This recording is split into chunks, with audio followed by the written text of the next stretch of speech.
यानंतर सगळ्यांसाठीच एक महत्त्वाची बातमी, कारण युनेस्कोचे प्रतिनिधी आता राज्यातील आपल्या छत्रपती शिवाजी महाराजांच्या गडकिल्ल्यांची पाहणी करण्यासाठी ऑक्टोबर महिन्यात येत आहेत। सांस्कृतिक कार्यमंत्री सुधीर मुनगंटीवार यांनी या संदर्भातली माहिती दिली आहे।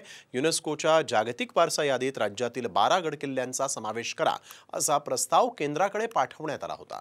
केंद्राच्या मंजुरीनंतर तो प्रस्ताव युनेस्कोला पाठवण्यात आलेला आहे आणि त्यानंतर हे युनेस्कोचे प्रतिनिधी ही पाहणी करण्यासाठी येत आहेत।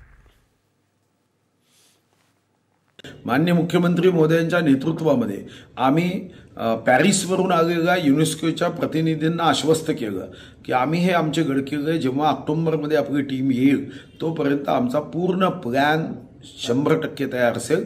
युनेस्कोमध्ये आमचे गडकिल्ले याला जागतिक नामांकन प्राप्त झाल्याबरोबर, जागतिक वारसा म्हणून मान्यता प्राप्त झाल्याबरोबर जगामधला पर्यटक किंवा जगामध्ये गडकिल्ल्यांबद्दल प्रेम असणारे लोक